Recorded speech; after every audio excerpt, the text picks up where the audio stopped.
वो वहाँ से जो पानी का झरना गिर रहा है वो कोई झरना नहीं है, वो है पूरी कॉलोनी का सीवर का पानी। दोस्तों ये है रियलिटी एनसीआर के सब्जियों की जो आपके घर तक आ रही है। खेतों से निकलने के बाद यहाँ पे इन सब्जियों को धोया जाता है, ये समझ के कि ये साफ़ पानी है, जो कि बिल्कुल भी नहीं है, ये सीवर से कनेक्टेड वाटर है। तो मैं आपको एक बात समझाना चाहता हूँ कि ये पानी बहुत दूषित है।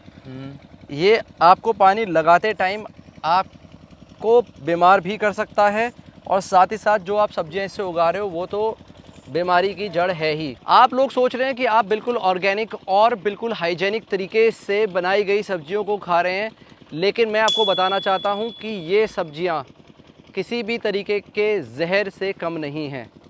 ये सीवर के पानी में ही उग रही हैं और सीवर के पानी से ही धुल के आपके घर के आपके किचन तक आ रही हैं, जिससे आगे आने वाले वक्त में आपको बहुत तरीके की बीमारियां हो सकती हैं। लोग लगातार तरीके से अपने घरों का, अपनी कॉलोनियों का सीवर डिस्चार्ज कर रहे हैं।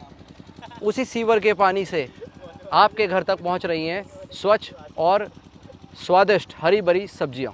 नमस्कार दोस्तों, मैं हूं मयंक चौधरी एंड स्वागत है आप सभी का मेरे चैनल में डिस्कवर विद मयंक। दोस्तों पिछले कई दिनों से मैं हिंडन नदी को अपने चैनल पे कवर करके आप लोगों तक हिंडन नदी की सच्चाई पहुंचाने की कोशिश कर रहा हूं। बहुत सारे स्वच्छ हिंडन अभियान भी मैंने इसके अंदर करे हैं, जहां पे मैंने लोगों को मोटिवेट करा है कि आप नदी के अंदर किसी भी टाइप का सॉलिड वेस्ट ना डालें।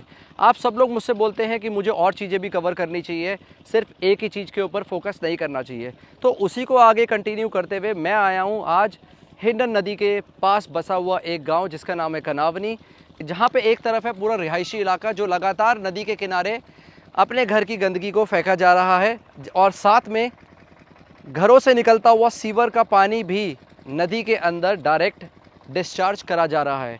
और दूसरी तरफ नदी के दूसरे किनारे पे पूरी की पूरी खेतीबाड़ी हो रही है। इस खेतीबाड़ी में जो पानी यूज़ हो रहा है दोस्तों, वो सिर्फ और सिर्फ हिंडन से लिया जा रहा है। जैसे आप ये मेरे पीछे पाइप देख सकते हैं, इस पाइप से पानी खींच के खेतों की सिंचाई के लिए यूज़ करा जा रहा है। हमारे साथ एक भैया हैं जिनके यहाँ पे अपने खेत हैं, और आज इनसे बात करके पूछते हैं कि यहाँ पे आप लोगों के लिए ये सब क्या क्या उगा रहे हैं। मेरे साथ दो भैया हैं जो यहाँ पे खेती बाड़ी करते हैं और सब्जी उगा के हरी भरी स्वादिष्ट सब्जियाँ आप लोगों के घर तक पहुँचा रहे हैं। भैया इस खेत में जो आपका पीछे खेत है, इसमें क्या क्या उगा रहे हो आप?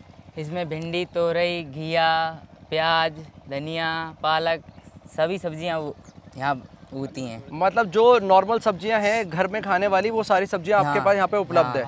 इसके अंदर जो पीछे मैंने यहाँ पे एक पाइप देखा, ये जो पाइप सा लगा हुआ है, ये पाइप जो आप इसकी सिंचाई करते हो अपने खेत की, पानी कहाँ से लाते हो? ये हिंडन नदी से पानी लेकर आ रहे हो आप हिंडन नदी से।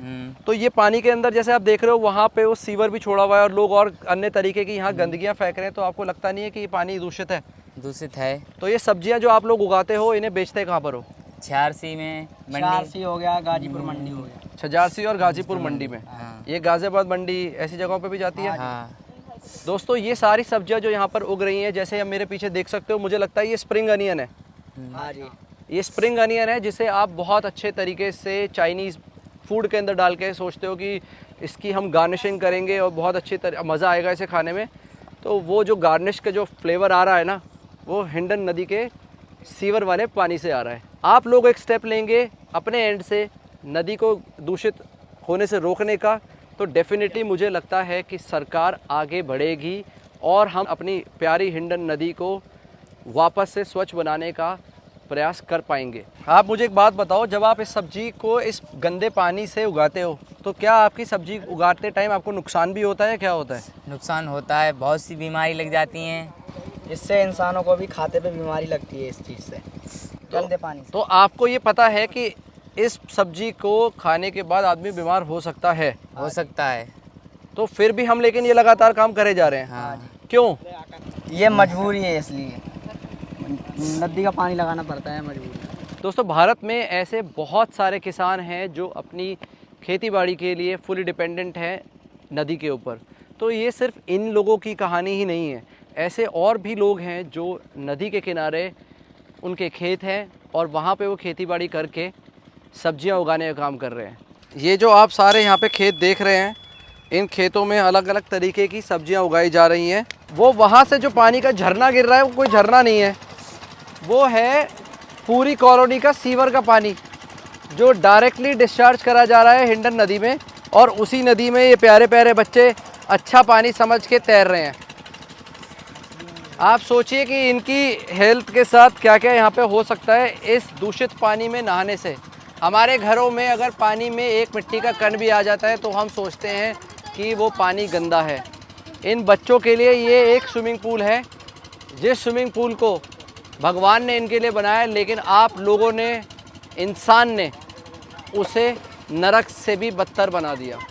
इसके अंदर इन बच्चों की कोई गलती नहीं है, गलती है तो सिर्फ इंसान की, उस बुद्धिजीव इंसान की जो नदी को अपनी माँ समझता है लेकिन उसी के अंदर कूड़ा फेंकता है। दोस्तों, ऐसे ही मैं हिंडन नदी को सहारनपुर के स्ट्रेच से लेके ग्रेटर नोएडा तक पूरा कवर करूंगा 1 बाय 1 और देखूंगा कि आखिर हिंडन नदी के किनारे पे क्या क्या एक्टिविटीज़ हो रही हैं और किस रीज़न से हिंडन नदी दूषित हो रही है।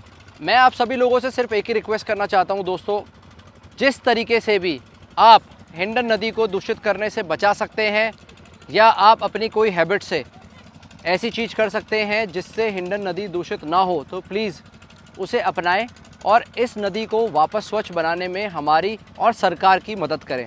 आने वाले वक्त में, आने वाली जनरेशन्स के लिए हम भी कह पाएंगे कि हमारे शहर में भी एक स्वच्छ नदी बहती है जिसका नाम है हिंडन। आज था डे 6 में मैं आप लोगों के लिए ये सारी इन्फॉर्मेशन लेकर आया जिससे मैं आपको अवेयर कर पाऊँ आसपास आपके क्या हो रहा है। आने वाले वक्त में मैं ऐसी और इन्फॉर्मेशन आप तक लेके आता रहूँगा दोस्तों। फिर मिलेंगे, तब तक के लिए जय हिंद, जय भारत। चैनल को सब्सक्राइब करना बिल्कुल मत भूलिएगा।